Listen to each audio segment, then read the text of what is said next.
There's a famous cartoon that many people in this room would be familiar with. It appeared in the New Yorker magazine originally, and since it's appeared on the walls of many New Yorkers who live here in New York and live elsewhere.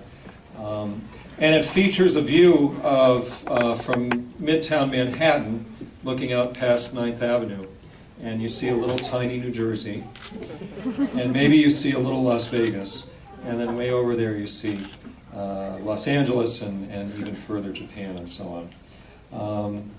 And the folks in Ohio and the Midwest and elsewhere probably take issue with this view of the world, but there are others closer to us that are left out of that picture, and that's this little piece of land east of here called Long Island.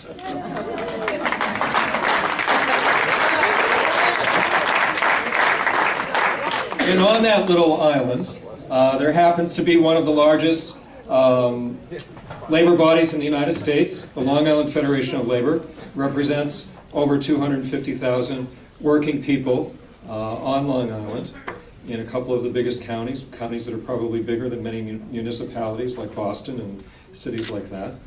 And more seriously, during these very dire times, we desperately need efforts, initiatives, organizing from the grassroots level to the top of our labor bodies.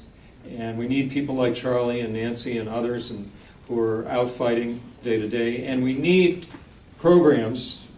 It's great to hear about programs that OSHA would like to have employers implement. We need union-based programs that have a different approach, that focus on issues and concerns and training and projects that can bring union people together from all unions. And that's why tonight we're very proud to be honoring the work that the Long Island Federation of Labor has been doing over the past couple of years. 2 or 3 years ago, they started a health and safety program. They initiated a committee that's attended and built by many people. Some of them are in this room tonight. They started initiatives around ergonomics and indoor air quality and have some others in the hopper. Those efforts, bringing people together, bringing union people together, has generated ideas and other projects, alliances with other groups like the Occupational Health Clinic on Long Island, the Workforce Development Institute that spurred on and worked with 1199 to do pilot projects around safe patient handling. This is just a beginning. We think we're going to see much more. It's a great group of people, and we'd like to welcome President John Durso to accept this award for the Long Island Federation. Thank you for those kind words, David. And I want you to know that you just gave my entire speech, which is good, because now I can tell Roger, see, I read what you wrote, and I can talk off the cuff. By the way, where is Roger, Rebecca? Roger, if you're going to honor the Long Island Federation of Labor, you can't do it unless you honor Roger Clayman. Stand up. Stand up, Roger. Rebecca Bull. Rebecca, stand up, Rebecca. Get up there, girl. These are the people that make the Long Island Federation run. It's not me. I just get to do this part.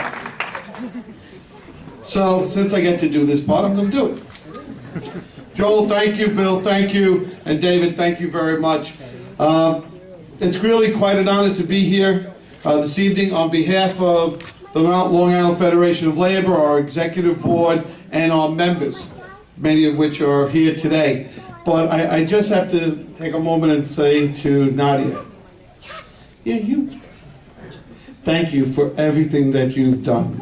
Nadia, is it public that Nadia is moving on after all these years of changing people's lives, and what this woman has done, along with her organization, in changing the lives of people on Long Island, makes going to work every day worthwhile. This is what it's about, being in a labor movement. This is what it's about, working on behalf of people, is the work that Nadia and her organization has done. And Nadia, thank you, thank you, thank you.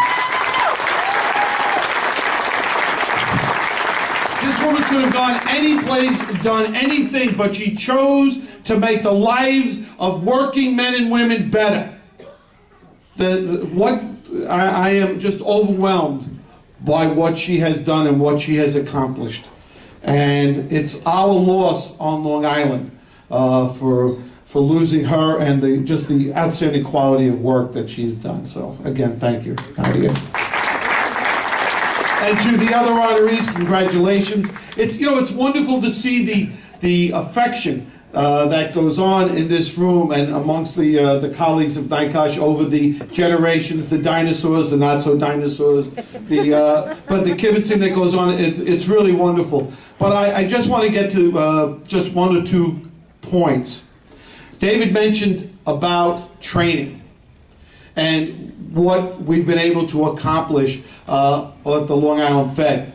And truly, we've only been able to accomplish it because of the help that we received from NYCOSH, from David, but from the cooperation of the various unions that we are so privileged to work with each and every day. And a perfect example is when they mentioned 1199, and our friends from 1199 are over here. Say hello, 1199.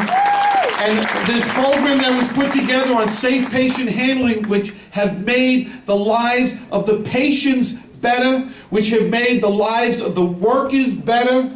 And it's just a collaborative effort amongst people who care and want to do things better for each other. And it's because of organizations like NYCOSH. It's because of organizations that we are so privileged, those of us in the labor movement, to lead and to be a part of, that we make the difference in people's lives.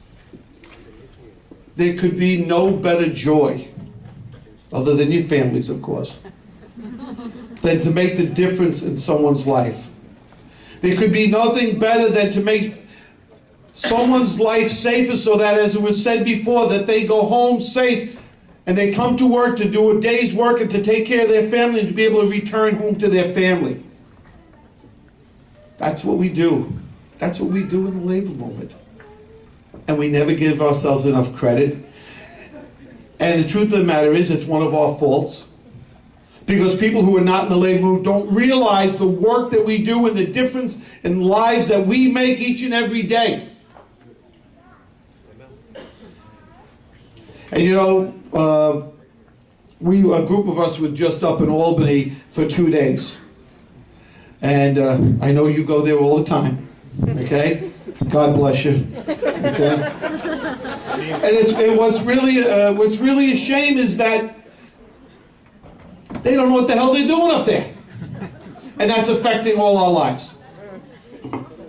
Okay, I don't want to get into a whole political speech because Roger will come up here and yell at me. But I just, before I walked in here, I was down in D.C. Speaking about pension reform. And guess what? They don't know what the hell they're doing down there either. And you know what that means? There's a lack of leadership, and that's where the labor movement comes in, because where there is a lack of leadership, it is the labor movement that has to lead. It is the labor movement that has to make the difference in this country. We are the people that make the difference. We should be proud of ourselves. We should be proud of organizations like NYCOSH, and I'm very thankful on behalf of my brothers and sisters at the Long Island Federation of Labor to accept this award. Thank you.